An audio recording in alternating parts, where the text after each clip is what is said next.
পূর্ব মেদিনীপুরের চিংড়ি চাষিরা সংকটে। একসময় চিংড়ি চাষ সমৃদ্ধি এনে দিলেও এই মুহূর্তে ঋণের বোঝা আর আরও একাধিক সমস্যায় সিন্ডিকেটের দৌরাত্ম্যে রীতিমতো দিশেহারা তারা। চিংড়ির ন্যায্য মূল্য না পাওয়ায় সর্বশান্ত বহু চাষি।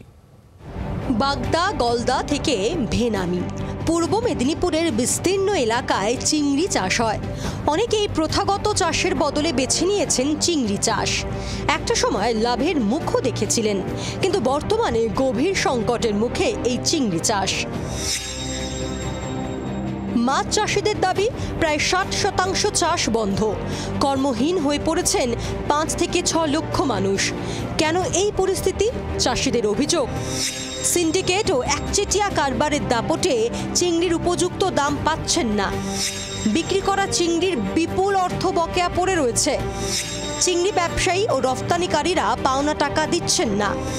পাওনা আদায়ে চাপ দিলেই মিথ্যে মামলা দেওয়া হচ্ছে। এক্সপোর্টার থেকে ব্যবসায়ী টোটাল মনোপলি করছে। সেই মনোপলি যাতে বন্ধ হয়, মাছ ওঠার সময় এক রেট, আর মাছ যখন বিক্রি সবার যখন তৈরি হয়ে যাবে তখন কিন্তু লোকসান করে আমাদের মাছ বিক্রি করতে, যাতে না বিক্রি করা হয়, যাতে না মনোপলি করতে পারে, তার জন্য আমরা কিন্তু কর্মদক্ষ সরকারের কাছে এবং স্ব অধিকর্তার কাছে আমরা কিন্তু আজকে ডেপুটেশন দিয়েছি।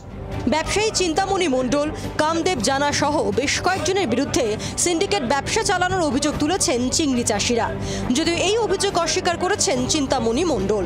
মাছের প্রাইস নিয়ে যে সমস্ত আলোচনা হচ্ছে, যে কম করে নেওয়া বা কম করে দেওয়া দুটোই বাঞ্ছনীয় নয়।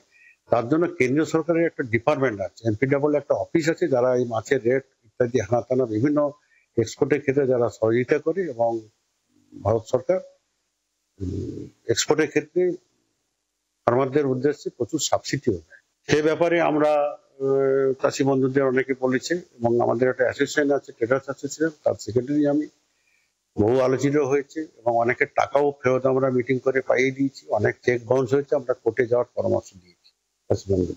এই পরিস্থিতিতে অনেক চাষি ঋণের ভারে ঘর ছাড়া, কেউ আত্মহত্যা করছেন, কেউ আবার ভিন রাজ্যে পালিয়ে যেতে বাধ্য হয়েছেন।